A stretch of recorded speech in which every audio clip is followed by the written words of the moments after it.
Hello बच्चों, नमस्कार। मैं जितेंद्र आप लोग का अपना यूट्यूब चैनल अध्ययन गुरु में स्वागत करता हूं। बच्चों, हम लोग क्लास 10 इतिहास में पढ़ रहे हैं भारत में राष्ट्रवाद। इसके पहले हम लोगों ने पिछला टॉपिक कवर किया था असहयोग आंदोलन।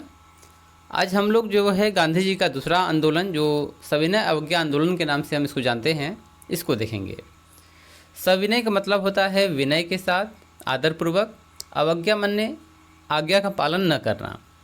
तो सविनय अवज्ञा की ओर जो है कदम बढ़ता है, खास तौर पर असहयोग आंदोलन के बाद। तो फरवरी महीना सन 1922 में महात्मा गांधी ने असहयोग आंदोलन वापस लेने का फैसला कर लिया। उनको लगता था कि आंदोलन हिंसक होता जा रहा है और सत्याग्रहियों को व्यापक प्रशिक्षण की ज़रूरत है। चूँकि गोरखपुर में चौरी चौरा कांड हो चुका था, 22 पुलिसकर्मी जो है वहाँ मारे जा चुके थे। तो गांधी जी ने देखा कि यह जो आंदोलन है, असहयोग आंदोलन है, वह हिंसक होते जा रहा है, जिसके तहत उन्होंने फरवरी सन 1922 में असहयोग आंदोलन को बंद करने का ऐलान कर दिया। कांग्रेस के कुछ नेता इस तरह के जनसंघर्षों से थक भी चुके थे। वे सन 1919 के गवर्नमेंट ऑफ इंडिया एक्ट के तहत गठित की गई प्रांतीय परिषदों के चुनाव में हिस्सा भी लेना चाहते थे। उनको लगता था कि परिषदों में रहते हुए ब्रिटिश नीतियों का विरोध करना, सुधारों की वकालत करना और यह दिखाना भी महत्वपूर्ण है कि ये परिषदें लोकतांत्रिक संस्था नहीं हैं। तो यहाँ पर जो है कांग्रेस के कुछ नेता जो है असहयोग आंदोलन से थक भी चुके थे और वह 1919 के गवर्नमेंट ऑफ इंडिया एक्ट के तहत जो चुनाव होने वाले थे उनमें हिस्सा भी लेना चाहते थे। वह ये दिखाना चाहते थे कि जो ब्रिटिश गवर्नमेंट है वह ये न सोच ले कि यह सभी जो संस्थाएं हैं, कांग्रेस वगैरह, ये लोकतांत्रिक संस्था न हो जाए। यह दिखाना चाहते हैं कि हम जो है आपके साथ हैं। इसके तहत रहते हुए वह अंग्रेज़ों का विरोध भी करना चाहते थे। तो C.R. दास और मोतीलाल नेहरू ने परिषद राजनीति में वापस लौटने के लिए कांग्रेस के भीतर ही स्वराज पार्टी का गठन कर डाला। तो स्वराज पार्टी जो है वह कांग्रेस की ही एक पार्टी है। जब उन्होंने देखा कि चुनाव कराने ज़रूरी है तो C.R. दास और मोतीलाल नेहरू ने स्वराज पार्टी का गठन किया और कांग्रेस से अलग हो गए, क्योंकि वे जो है चुनाव में भाग लेना चाहते थे। यानी परिषदीय जो राजनीति होने वाली थी, जो चुनाव होने वाले थे, उसमें भाग लेने के लिए यह अलग पार्टी का गठन करते हैं। जवाहरलाल नेहरू और सुभाष चंद्र बोस जैसे युवा नेता ज़्यादा उग्र जन आंदोलन और पूर्ण स्वतंत्रता के लिए दबाव बनाए हुए थे। वहीं पर पंडित नेहरू और सुभाष चंद्र बोस जो है ये युवा थे, ये चाहते थे कि जन आंदोलन और उग्र हो और हमें पूर्ण स्वतंत्रता जो है मिल जाए। इसलिए ये लोग जो है असहयोग आंदोलन को बंद करने के पक्ष में नहीं थे। कांग्रेस के आंतरिक बहस व असहमति के इस माहौल में दो ऐसे तत्व थे जिन्होंने 20 के दशक के आखिरी सालों में भारतीय राजनीति की रूपरेखा में एक बार फिर से बदल दिया। तो आंतरिक बहस चली रहा था, तभी सन 1926 के आसपास जो है दो ऐसे कारक सामने देखने को मिले जिससे भारतीय राजनीति की रूपरेखा जो है पूरी तरह से बदल गई। पहला कारक सबसे महत्वपूर्ण था, जिसमें है कि विश्वव्यापी आर्थिक मंदी का असर। पूरे विश्व में आर्थिक मंदी छा गई। सन 1926 में कृषि उत्पादों की कीमतें जो है लगातार गिरते हुए और सन 1930 के बाद तो पूरा का पूरा जो है यह धराशायी हो गई। कहने का तात्पर्य है कि अनाज की कीमतें इतना कम हो गई कि किसानों को पूरे अनाज बेचने के बाद भी लगान के बराबर भी पैसे नहीं मिल रहे थे। कृषि उत्पादों की मांग गिरी और निर्यात भी कम होने लगा। तो लोगों ने क्या किया कि अनाज को खरीदना कम कर दिया, जिससे कि हमारा जो सामान है वह विदेशों में निर्यात नहीं हो सका, जिससे जो है किसानों की जो है आय जो है बहुत कम हो गई और किसानों को अपने उपज का अधिकतम जो है पैसा जो है लगान के रूप में चुकाना पड़ा। सन 1930 तक ग्रामीण इलाके में काफ़ी उथल पुथल देखने को मिला था। ये तो हो गया पहला कारक। चलो देखते हैं कि दूसरा कारक क्या था। कि इसी पृष्ठभूमि में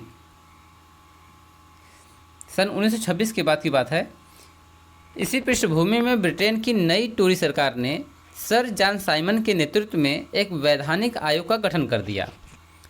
राष्ट्रवादी आंदोलन के जवाब में गठित किए गए इस आयोग को भारत में संवैधानिक व्यवस्था की कार्यशैली का अध्ययन करना था और इसके बारे में सुझाव भी देने थे। इस आयोग में एक भी भारतीय सदस्य नहीं था और सारे के सारे जो है अंग्रेज थे। तो दूसरा कारक था कि सर जॉन साइमन के नेतृत्व में भारत में वैधानिक आयोग का गठन किया गया, जिससे उनका कार्य था कि राष्ट्रवादी आंदोलन के जवाब में गठित किए गए इस आयोग को भारत में संवैधानिक व्यवस्था की कार्यशैली का अध्ययन करना था, परंतु इसमें कोई भी भारतीय न होने के कारण इसका विरोध किया गया, जिसमें भारतीयों ने बढ़ चढ़ कर हिस्सा लिया। इसी में लाला लाजपत राय जो है इसका विरोध करते हुए इन पर लाठीचार्ज हुआ पुलिस के द्वारा और ये बहुत गंभीर रूप से घायल हुए और वहाँ पर जो है इनका देहांत हो जाता है।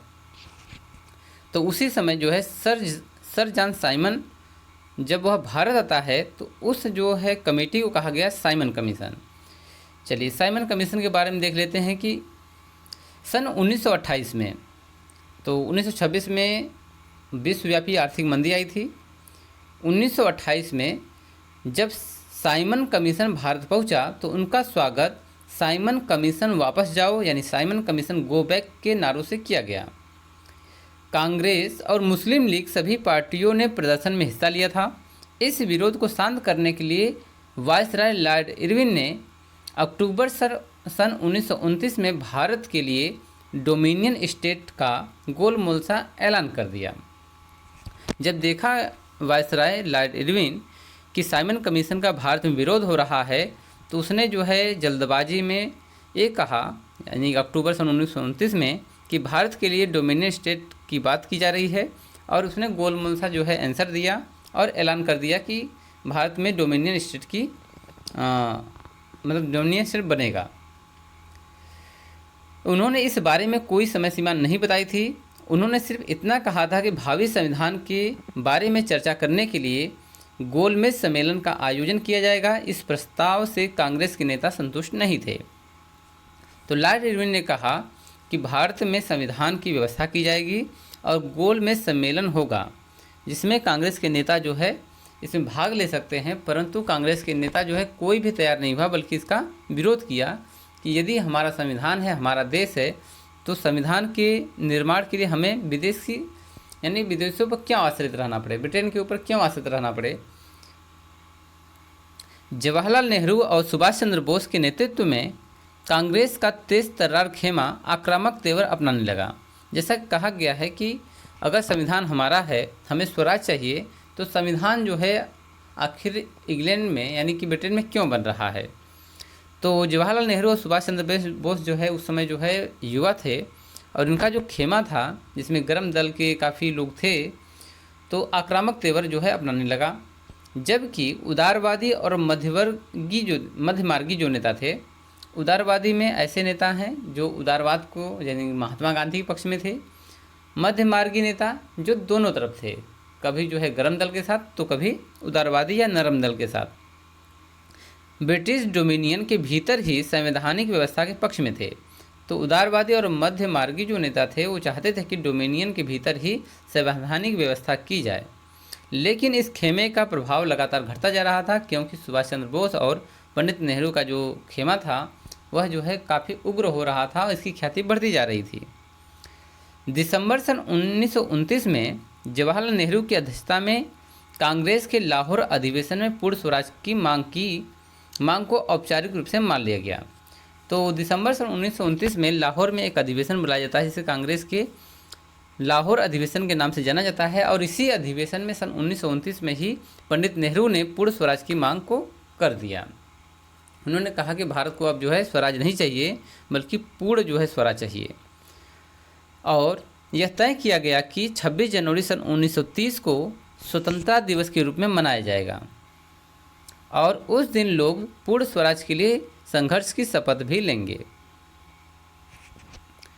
तो यहाँ पर हम लोगों ने देखा अभी तक कि सन 1920 से लेकर के 1929 के बीच में कांग्रेस के 3 अधिवेशन हुए हैं।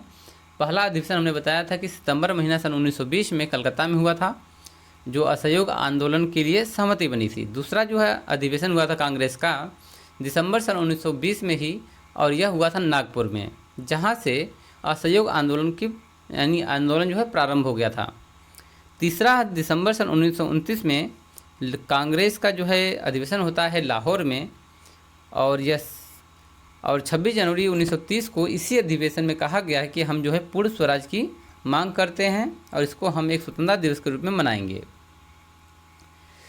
इस उत्सव की ओर बहुत कम ही लोगों ने ध्यान दिया। अब स्वतंत्रता के इस अमूर्त विचार को रोज़मर्रा ज़िंदगी के ठोस मुद्दों से जोड़ने के लिए महात्मा गांधी को कोई और रास्ता ढूंढना था। अब महात्मा गांधी ने कहा कि जब लाहौर के अधिवेशन में पूर्ण स्वराज की मांग की जा रही है और 26 जनवरी सन 1930 को स्वतंत्रता दिवस के रूप में मनाया जा रहा है, यह तभी संभव हो सकता है जब सभी लोग उसका साथ दें। तो इस पूर्ण स्वराज की मांग के लिए महात्मा गांधी सोच रहे थे कि कोई ऐसा मुद्दा मिले जिससे कि भारत के सभी नागरिक इसमें सम्मिलित हों, तभी यह हो पाएगा। तो पूर्ण स्वराज के लिए उन्होंने एक मुद्दा अपनाया जिसे हम दांडी मार्च, नमक यात्रा या फिर सविनय अवज्ञा आंदोलन के नाम से जानते हैं। तो देखते हैं कि सविनय अवज्ञा आंदोलन कैसे स्टार्ट हुआ। देश को एकजुट करने के लिए महात्मा गांधी को नमक एक शक्तिशाली प्रतीक दिखाई दिया, क्योंकि अंग्रेजों ने नमक कानून ला करके पूरे देशवासियों के ऊपर जो है एक तरह से कर को थोप दिया था। 31 जनवरी सन 1930 को गांधी जी ने वायसराय इरविन को एक खत लिखा। इस खत में उन्होंने 11 मांगों का उल्लेख किया। इनमें से कुछ सामान्य मांगे थी, जबकि कुछ मांगे उद्योगपतियों के लिए और कुछ मांगे जो है किसानों के लिए जुड़ी हुई थीं। गांधी जी ने इन मांगों के जरिए समाज के सभी वर्गों को अपने साथ जोड़ना चाहते थे ताकि सभी उनके अभियान में शामिल हो सकें। इसमें सबसे महत्वपूर्ण मांग था नमक कर को खत्म करने के बारे में।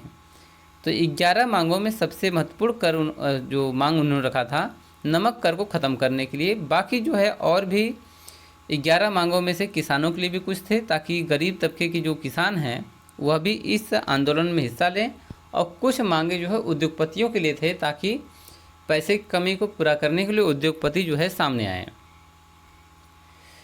चलिए, तो सबका मिलाकर के बात यह है कि गांधी जी जो है भारत के सभी जो है वर्गों को एक साथ जोड़ना चाहते थे, जिससे कि यह आंदोलन और जो है बड़ा रूप ले सके। तो क्योंकि उन्होंने नमक के बारे में सबसे पहले महत्वपूर्ण ध्यान दिया, इसलिए कि नमक का अमीर, गरीब, मध्यम वर्ग सभी लोग इस्तेमाल करते हैं। यह भोजन का एक अभिन्न हिस्सा था। इसलिए नमक पर कर और उसके उत्पादन पर सरकारी इजारेदारी को महात्मा गांधी ने ब्रिटिश शासन का सबसे दमनकारी पहलू बताया था। गांधी जी ने ये कहा कि जो नमक है वह गरीब, अमीर और मध्यम परिवार सभी लोग इस्तेमाल करते हैं, और यह उस समय जो है भोजन का बहुत ही महत्वपूर्ण हिस्सा था। लोग इतने संपन्न नहीं थे, तो नमक जो है सबसे महत्वपूर्ण हिस्सा था। इसलिए नमक पर कर लाना अंग्रेज़ों के लिए सही नहीं था। महात्मा गांधी जी मानते थे कि सब पर तो ठीक है, परंतु नमक पर जो है कर नहीं होना चाहिए। इसलिए उन्होंने कहा कि अंग्रेज़ जो है भारतीयों पर दमनकारी पहलू अपना रही है, दमन कर रही है। महात्मा गांधी का यह पत्र जो है एक अल्टीमेटम की तरह था, चेतावनी था।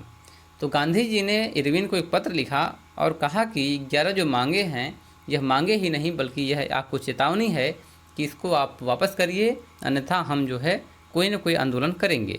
उन्होंने लिखा था कि यदि अगर 11 मार्च तक उनकी मांगे नहीं मानी गई तो कांग्रेस जो है सविनय अवज्ञा आंदोलन छेड़ देगी। वायसराय इरविन को खत में अल्टीमेटम दिया गया था कि 11 मार्च तक हमारी मांगे को पूरा कीजिए, नहीं तो हम क्या करेंगे कि सविनय अवज्ञा आंदोलन शुरू करेंगे।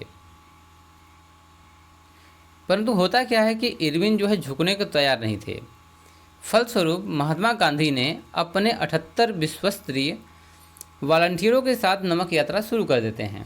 गांधी जी ने देखा कि इरविन जो है उनकी एक भी मांगों को नहीं मान रहे हैं, तो महात्मा गांधी ने अपने 78 जो सबसे विश्वस्तरीय उनके जो है वॉलंटियर थे, फॉलोअर्स थे, उनके साथ लेकर के नमक यात्रा पर निकल देते हैं, जिसको हम दांडी यात्रा भी कहते हैं।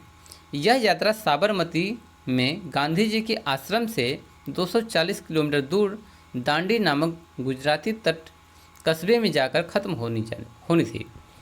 तो गांधी जी ने अपने आश्रम साबरमती से 240 किलोमीटर की दूर की यात्रा करना था, जो एक दांडी नामक ग्राम में ख़त्म होता था, जो एक कस्बा था, जो समुद्र किनारे जो है एक गांव था। तो गांधी जी ने अपनी टोली यानी कि गांधी जी की टोली जो है 24 दिन तक हर रोज़ 10 मील का सफ़र तय किया। अब 10 मील का मतलब ये हुआ लगभग 15 किलोमीटर। तो 15 किलोमीटर 16 किलोमीटर गांधी जी की जो टोली है वह चलती थी और लोगों को स्वराज के बारे में, पूर्ण स्वराज के बारे में समझाती थी और उसका सपोर्ट करने के लिए कहती थी। गांधी जी जहाँ पर रुकते थे वहाँ हजारों लोग की भीड़ आ जाती थी, उनको लोग सुनते थे। इन सभाओं में गांधी जी ने स्वराज का अर्थ स्पष्ट किया और आह्वान किया कि लोग अंग्रेजों की शांतिपूर्वक अवज्ञा करें, यानी अंग्रेजों का कहा न माने।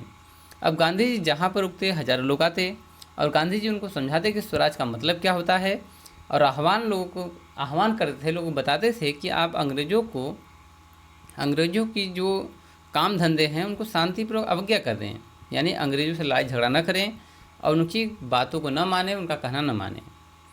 यही बात जो है, अगर हम असहयोग आंदोलन के बारे में बात करें तो लोगों ने अपने अपने ढंग से जो है उसको मान लिया था और अपने अपने ढंग से असहयोग के बारे में आंदोलन कर रहे थे, परंतु यहाँ पर गांधी जी ने पूर्ण स्वराज के लिए लोगों को समझाया। तो सविनय अवज्ञा आंदोलन में 6 अप्रैल को वह दांडी पहुँचते हैं और उन्होंने समुद्र का पानी उबालकर नमक बनाया शुरू कर दिया। यह कानून का उल्लंघन था, यही से सविनय अवज्ञा आंदोलन शुरू हो जाता है। चूँकि गांधी जी जो है 240 किलोमीटर दूर साबरमती से दांडी यात्रा पर थे। 6 अप्रैल को वह दांडी पहुंच जाते हैं और उन्होंने समुद्र का पानी लिया और उसको उबाला और लास्ट में जो नमक बचता है उन्होंने नमक बनाया और इस प्रकार जो है गांधी जी ने नमक कानून को तोड़ दिया, यानी उसका उल्लंघन कर दिया। और यहीं से माना जाता है कि सविनय अवज्ञा आंदोलन का शुरुआत होता है। देश के विभिन्न भागों में हजारों लोगों ने नमक कानून तोड़ा और सरकारी नमक कारखानों के सामने प्रदर्शन करना शुरू कर दिया। आंदोलन फैला तो विदेशी कपड़ों का बहिष्कार किया जाने लगा, शराब की दुकानों की पिकेटिंग की जाने लगी। लोगों ने शराब की दुकानों को जाने के जो रास्ते हैं उनको अवरुद्ध कर दिया, दुकानों को बंद करवाया। किसानों ने लगान और चौकीदार कर चुकाने से इनकार कर दिए। गांव में तैनात कर्मचारी इस्तीफा देने लगे, यानी कि सविनय अवज्ञा आंदोलन का इतना प्रभाव रहा कि शराब की दुकानें बंद कराई गई, लोगों ने कपड़ों का बहिष्कार कर दिया, होलियां जलाने लगी और नमक कानून हर जगह पर तोड़े जाने लगे। किसानों ने जो है लगान और चौकीदार कर चुकाने से मना कर दिया। बहुत सारे स्थानों पर जंगलों में रहने वाले वन कानूनों का उल्लंघन करने लगे।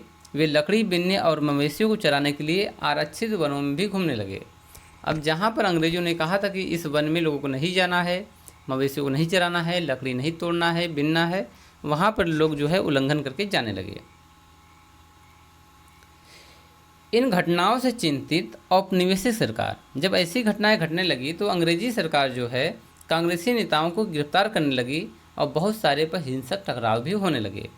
तो सविनय अवज्ञा आंदोलन जब जोर पकड़ रहा था तो औपनिवेशिक सरकार, अंग्रेजों की सरकार जो है कांग्रेसी नेताओं को गिरफ्तार करने लगी और बहुत सारी जगहों पर लोगों ने मारपीट भी किया और हिंसक टकराव भी हुए। अप्रैल सन 1930 में जब गांधी जी के समर्पित साथी अब्दुल गफ्फार खां को गिरफ्तार किया गया तो गुस्साई भीड़ सशस्त्र बख्तरबंद गाड़ियों और पुलिस की गोलियों का सामना करते हुए सड़कों पर उतर आई और बहुत सारे लोग मारे गए। तो अप्रैल महीने में सन 1930 में गांधी जी के एक सहयोगी हैं जिनका नाम है अब्दुल गफ्फार खां, इनको गिरफ्तार कर लिया जाता है। तो भीड़ ने देखा कि नेता जो है, जो गांधी जी के करीबी नेता हैं, इनकी गिरफ्तारी हो चुकी है। तो लोगों ने जो गाड़ियां हथियारों से लैस थी उन पर पत्थरबाजी करते हैं और जो है झड़प होती है जिसमें काफ़ी लोग मारे जाते हैं। महीने भर के बाद, यानी अप्रैल के बाद मई में महीने भर के बाद जब गांधी जी को गिरफ्तार कर लिया जाता है तो सोलापुर के औद्योगिक मजदूरों ने अंग्रेजी शासन का प्रतीक पुलिस चौकियों, नगरपालिकाओं, भवनों, अदालतों, रेलवे स्टेशनों पर हमले करना शुरू कर दिया। जब देखा कि महीने के भर के बाद जो गांधी जी की गिरफ्तारी हो जाती है तो औद्योगिक मजदूरों ने, जो सोलापुर में काम कर रहे थे, उन्होंने जहाँ जहाँ पर भी अंग्रेज़ों के भवन थे, मकान थे, पुलिस चौकियाँ थी, वहाँ पर जो है हमले करना शुरू कर देते हैं। रेलवे में तोड़फोड़, अदालतों में जो है तोड़फोड़ करना शुरू कर दिया। भयभीत सरकार ने निर्मम दमन का रास्ता अपनाया। अब सरकार ने देखा कि लोग ऐसे नहीं मानेंगे तो उन्होंने निर्मम दमन मतलब कि गोलियां, हत्याएं, तमाम तरह के जो है प्रयास किए गए ताकि यह आंदोलन शांत हो जाए। शांतिपूर्ण सत्याग्रहों पर हमले किए गए, औरतें बच्चों को पीटा गया, लगभग 1 लाख लोगों को गिरफ्तार कर लिया गया। तो सविनय अवज्ञा आंदोलन को अंग्रेजी सरकार ने दमनपूर्वक जो है इसको बंद कराने का प्रयास किया। बच्चों को, बूढ़ों को, औरतों को पीटा गया और लगभग 1 लाख से ज़्यादा लोगों की गिरफ्तारी की गई। जब गांधी जी ने ये सब देखा तो एक समझौता किया, जिसे हम गांधी इरविन समझौता भी कहते हैं। गांधी जी ने एक बार फिर आंदोलन को वापस कर लिया। तो 5 मार्च सन 1931 को उन्होंने इरविन के साथ एक समझौते पर दस्तखत कर दिए।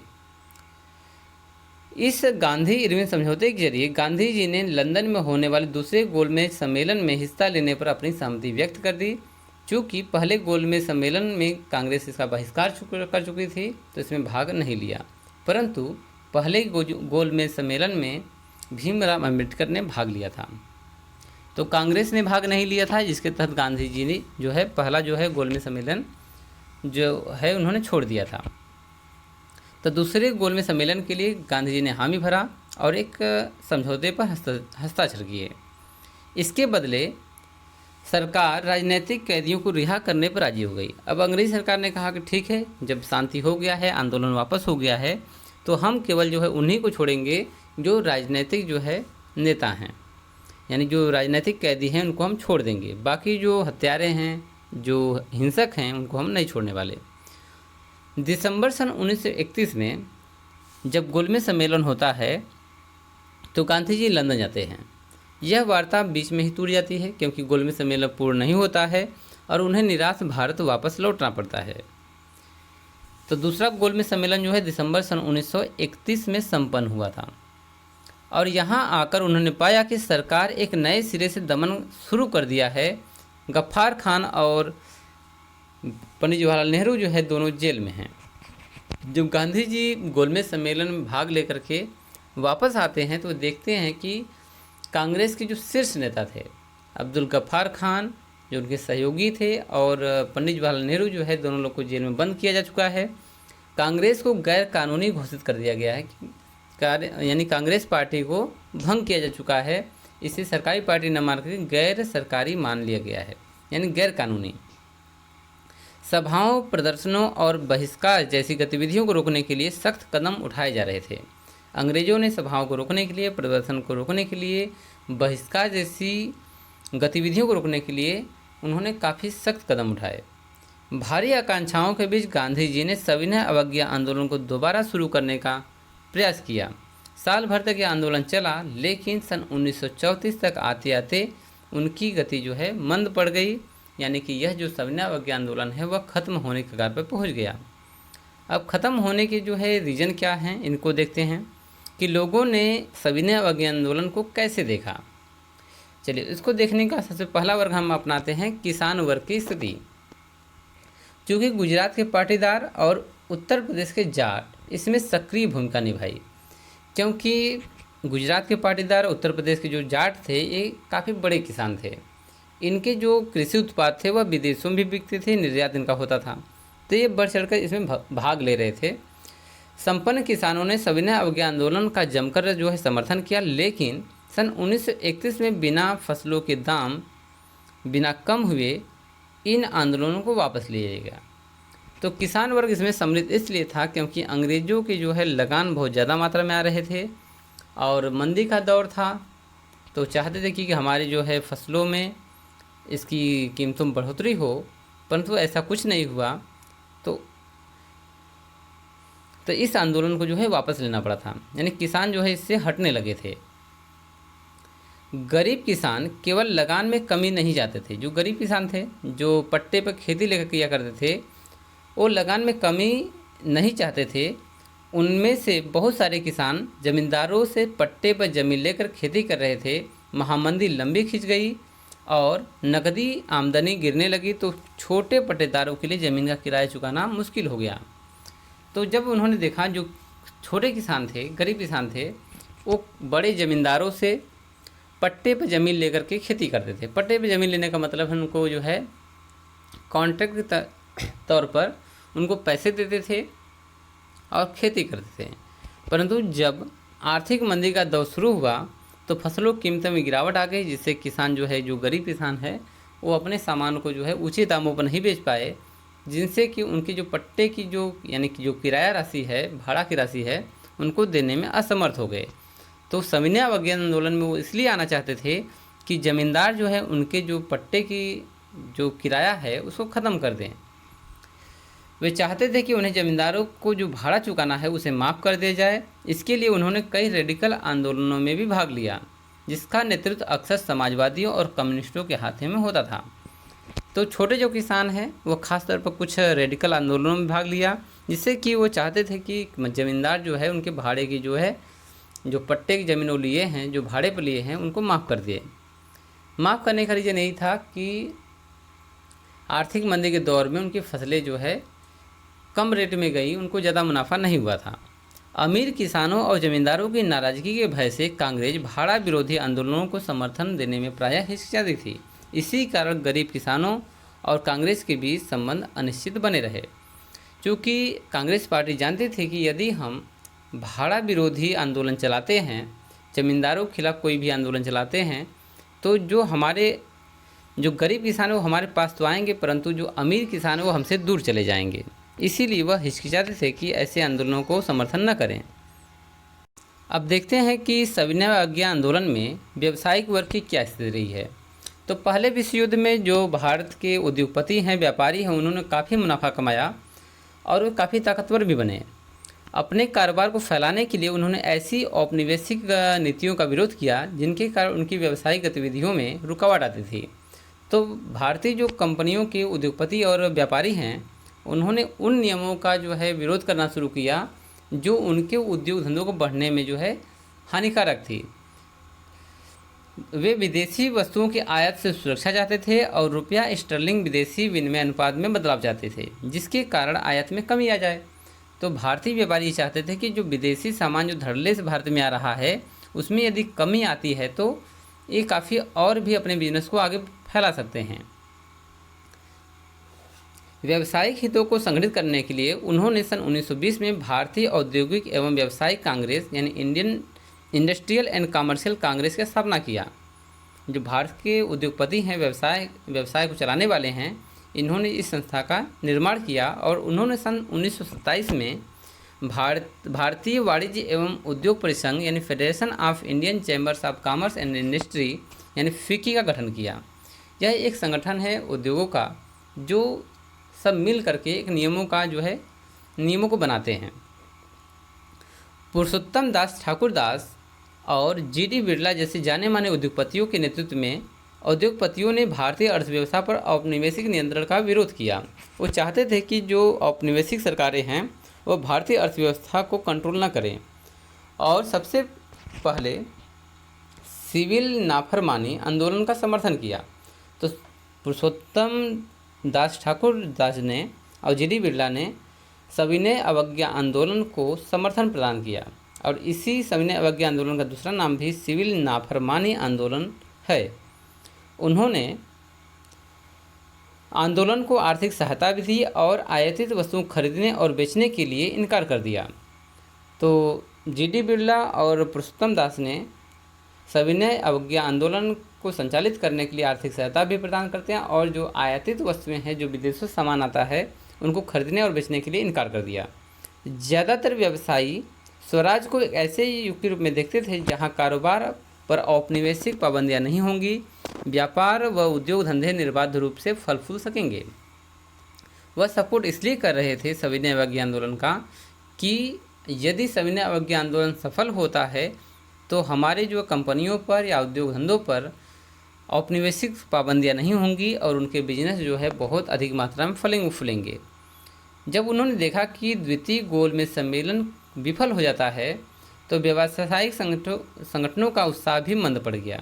उन्हें उग्र गतिविधियों का भय लग रहा था। वे लंबी अशांति की आकांक्षा और कांग्रेस के युवा सदस्यों में समाजवाद के बढ़ते प्रभाव से डर गए थे। इसलिए वह जो है सविनय अवज्ञा आंदोलन में बढ़ चढ़ कर हिस्सा लेना बंद कर दिए। औद्योगिक श्रमिक वर्ग ने सविनय अवज्ञा आंदोलन में नागपुर के अलावा और कहीं पर भी बड़ी संख्या में हिस्सा नहीं लिया।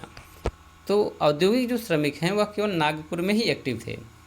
जैसे जैसे उद्योगपति के नज़दीक आ रहे थे, जैसे जैसे जो है इस सविनय अवज्ञा आंदोलन में उद्योगपति नज़दीक आ रहे थे महात्मा गांधी के, वैसे वैसे मजदूर कांग्रेस से छिटकने लगे। जो मजदूर वर्ग है जो उद्योगपतियों का विरोध कर रहा था, उद्योगपति आए तो मजदूर हट गए। फिर भी कुछ मजदूरों ने सविनय अवज्ञा आंदोलन में हिस्सा लिया। उन्होंने विदेशी वस्तुओं के बहिष्कार जैसे कुछ गांधीवादी विचारों को कम वेतन व खराब कार्य परिस्थितियों के खिलाफ अपनी लड़ाई को से जोड़ लिया था। सन 1930 में रेलवे कामगारों और सन 1932 में गोदी कामगारों की हड़ताल हुई। सन 1930 में नागपुर की 3 खानों और हजारों मजदूरों ने गांधी टोपी पहनकर रैलियों और बहिष्कार अभियानों में हिस्सा लिया था। तो कुछ जगहों पर जो है महात्मा गांधी को जो है सविनय अवज्ञा आंदोलन में जो है सपोर्ट मिल रहा था, बहुत सारी जगहों पर नहीं भी मिल रहा था। यहाँ पे ये हो गया था कि हम तो बात कर रहे थे अंग्रेज़ों की, परंतु यहाँ पर भी लोगों ने अपने ढंग से सोचना शुरू कर दिया। जो उद्योगपति थे उनका विरोध मजदूर वर्ग कर रहा था। मजदूर वर्ग चाहता था कि उनको और ज़्यादा सहूलियत मिले, पैसे बढ़ाए जाए, जबकि जो ऊंचे तबके के लोग थे, बिजनेसमैन थे, उनकी जो सामान विदेशों में बिक नहीं रहे थे, जिससे कि उनमें लगातार तनाव चल रहे थे। वहीं पर किसानों की बात करें तो जो ज़मींदार थे, बड़े किसान थे, वह तो लाभ कमा रहे थे, परंतु आर्थिक मंदी के समय में उनको भी लगान दिखने में दिक्कत हो रही थी। परंतु जो छोटे किसान थे, जो पट्टे पर खेती लेकर करते थे, वो चाहते थे कि जो आर्थिक मंदी का दौर चल रहा है उसमें उनको कुछ जो है रियायत दी जाए, यानी उस भाड़े को जो है ख़त्म कर दें, ख़ास तौर पर कुछ समय के लिए, जिससे कि उनको काफ़ी हानि झेलनी पड़ी है। तो आर्थिक मंदी के समय में बहुत कुछ देखने को मिला। सविनय अवज्ञा आंदोलन तेज़ी से चल रहा था, परंतु इसमें भी भारत के लोगों में फूट पड़ गई थी। फिर भी कांग्रेस अपने कार्यक्रम में मजदूरों की मांग को समाहित करने में हिचकिचाती थी। अब जब कांग्रेस जो है मजदूरों की बात सुनती तो उद्योगपति दूर जा सकते थे, इसलिए कांग्रेस मजदूरों की मांगों को अपनाने में हिचकिचा रही थी। कांग्रेस को लगता था कि उद्योगपति आंदोलन से दूर चले जाएंगे और साम्राज्यवाद विरोधी ताकतों में फूट पड़ जाएगी। चलिए इसी समय देखते हैं कि महिलाओं की स्थिति क्या रही है। सिविल नाफरमानी आंदोलन में औरतों ने बड़े पैमाने पर हिस्सा लिया। गांधी जी ने नमक सत्याग्रह के दौरान हजारों औरतों ने उनकी बातों को सुना और घरों से बाहर आई। तो इस सविनय अवज्ञा आंदोलन में हजारों औरतें जो है इस आंदोलन के हिस्सा बनी। उन्होंने जुलूसों में हिस्सा लिया, नमक बनाया, विदेशी कपड़ों और शराब की दुकानों पर पिकेटिंग किया। बहुत सारी महिलाएं जो है जेल भी गई हैं। शहरी इलाकों में ज़्यादातर ऊंची जातियों की महिलाएं सक्रिय थीं, जबकि ग्रामीण इलाकों में किसान परिवारों की महिलाएं जो है आंदोलन में भाग ले रही थीं। गांधी जी के आह्वान के बाद औरतों को राष्ट्र की सेवा करना पवित्र दायित्व दिखाई देने लगा, लेकिन सार्वजनिक भूमिकाओं में इजाफे का मतलब यह नहीं था कि औरतों की स्थिति में कोई भारी बदलाव आने वाला था। जैसा कि यहाँ बताया गया है कि औरतें तो भाग ले रही थी, परंतु उनकी जो है सामाजिक बदलाव में कोई भी बदलाव नहीं देखने को मिला।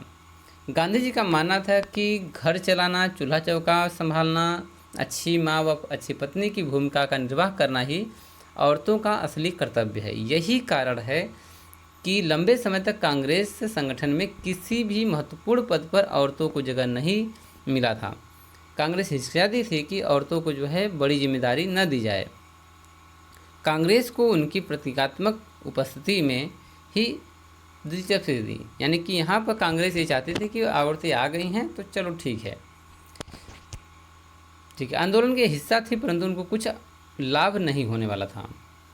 अब देखते हैं सविनय अवज्ञा आंदोलन की सीमाएं क्या रही हैं। सभी सामाजिक समूह स्वराज की अमूर्त अवधारणा से प्रभावित नहीं था। अब भारत में बहुत सारी सामाजिक व्यवस्था रही हैं, परंतु सभी लोग जो है स्वराज की अवधारणा को लेकर प्रभावित नहीं हुए। खास तौर पर एक समूह राष्ट्र के अछूतों का था। अछूत यानी कि जिनको सवर्णों जो है अछूत कहते थे, उनको छूने से भी कतराते थे, वे सन 1930 के बाद खुद को दलित या उत्पीड़ित कहने लगे थे। तो दलित समाज जो पिछड़ा वर्ग था, जो उत्पीड़ित वर्ग था, वह 1930 के बाद अपने आप को दलित कहने लगा, जबकि इसके पहले लोग उनको अछूत बोलते थे। यह जो है सविनय अवज्ञा आंदोलन से काफ़ी दूर रहा। कांग्रेस ने लंबे समय तक दलितों पर ध्यान ही नहीं दिया, क्योंकि कांग्रेस रूढ़िवादी सवर्ण हिंदू सनातनियों से डरी हुई थी। लेकिन महात्मा गांधी ने ऐलान किया कि अस्पृश्यता यानी छुआछूत को खत्म किए बिना 100 साल तक भी स्वराज की स्थापना नहीं की जा सकती। गांधी जी ने देखा कि बिना छुआछूत के ख़त्म किए, अस्पृश्यता का अंत किए, भारत अगर प्रयास करे तो 100 साल तक भी स्वराज की मांग यानी स्वराज की स्थापना नहीं कर सकता है। इसलिए गांधी जी चाहते थे कि इनका खात्मा हो और सभी को लोगों का बराबर का दर्जा मिले। उन्होंने अछूतों को हरिजन यानी ईश्वर की संतान बताया। अब इन्होंने जो अछूत हैं उनको हरिजन कहा। हरिजन मतलब हरि मतलब भगवान होता है, यानी ईश्वर की संतान कहा। उन्हें मंदिरों, सार्वजनिक तालाबों, सड़कों, कुओं पर समान अधिकार दिलाने के लिए सत्याग्रह भी किया। गांधी ने देखा कि जो दलित हैं उनको जो है मंदिरों में जाने, सार्वजनिक तालाबों पर जाने, सड़कों पर और कुओं पर अधिकार दिलाने के लिए सत्याग्रह किए। उन्होंने अनशन किया, लोगों को समझाया। उन्होंने ऊंची जातियों का आह्वान किया, उन ऊंची जातियों से कहा कि वह अपना हृदय परिवर्तन करें और अस्पृश्यता के पाप को छोड़ दें। लेकिन बहुत सारे दलित नेता अपने समुदाय की समस्याओं का अलग राजनीतिक हल ढूंढना चाहते थे।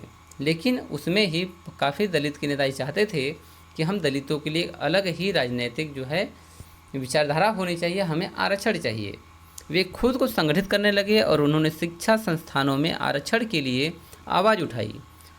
अलग निर्वाचन क्षेत्रों की बात कही ताकि वहां से विधायी परिषदों के लिए केवल दलित को ही चुनकर भेजा जा सके। वो चाहते थे कि विधायी परिषदों में दलित जो है उनका नेता बने और इनके लिए अलग जो है चुनाव का जो है माहौल बनाया जाए, ऐसा उनका सोच था। लेकिन उनका मानना था कि उनकी सामाजिक अपंगता केवल राजनीतिक सशक्तिकरण से ही दूर हो सकती है। इसलिए सविनय अवज्ञा आंदोलन में दलितों की हिस्सेदारी काफ़ी सीमित थी। दलितों का मानना था कि यदि हमें सामाजिक अपंगता में सुधार करना है तो केवल एक ही तरीका है, राजनीतिक सशक्तिकरण। यदि वह राजनीति में बढ़ चढ़ कर हिस्सा लेंगे, नेता बनेंगे, तो जो उन्होंने सामाजिक अपंगता आई है, जो समाज में उनको दुर्व्यवहार किया गया है, उससे वह निजात पा सकते हैं। मगर महाराष्ट्र और नागपुर के क्षेत्र में खासतौर पर यानी कि ऐसा बदलाव दिखाई देता है। उनके संगठन काफ़ी मजबूत थे। तो दो जगहों पर, खासकर महाराष्ट्र में, नागपुर में जो दलित थे वो काफ़ी एक्टिव थे, बाकी जगहों पर नहीं थे। डॉक्टर अंबेडकर भी वहीं से आते हैं। डॉक्टर अंबेडकर ने सन 1930 में दलित को दमित वर्ग एसोसिएशन, डिप्रेस्ड क्लास एसोसिएशन में संगठित किया। तो डॉक्टर अंबेडकर ने दलितों के लिए एक नया जो है एक एसोसिएशन बनाया जिसका नाम है दमित वर्ग एसोसिएशन। दलितों के लिए अलग निर्वाचन क्षेत्रों के सवाल पर उन्होंने गोलमेज सम्मेलन में महात्मा गांधी के साथ उनका काफ़ी विवाद भी हुआ था। तो गोलमेज सम्मेलन में द्वितीय वाले में महात्मा गांधी भी गए थे और डॉक्टर अंबेडकर भी गए थे। इस पर काफ़ी उनमें बहस होता है। जब ब्रिटिश सरकार ने अंबेडकर की बात मान ली तो गांधी जी आमरण अनशन पर बैठ गए।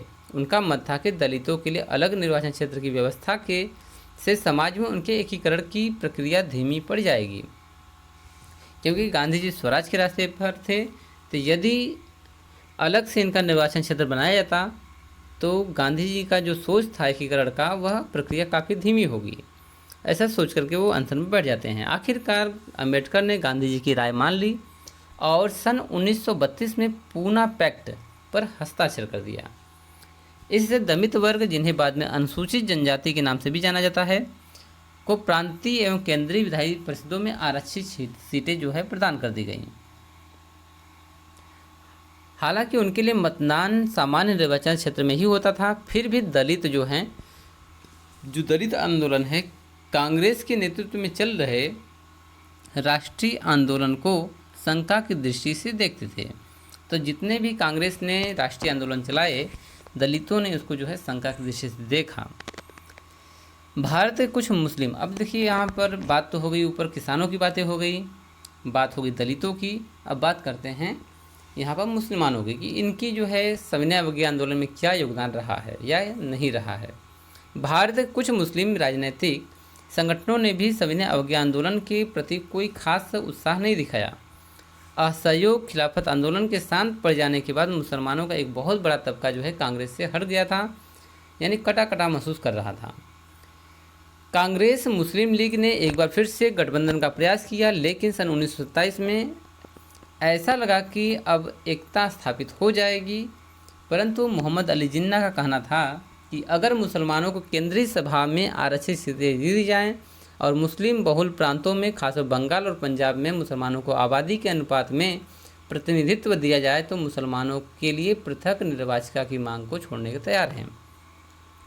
तो मोहम्मद अली जिन्ना कहते हैं कि मुसलमानों को जो है केंद्रीय सभा में आरसीसी दे दी जाए और जहाँ जहाँ पर मुसलमान ज़्यादा हैं उनके अनुपात में वहाँ पर उनके प्रतिनिधि को यानी प्रतिनिधित्व दिया जाए।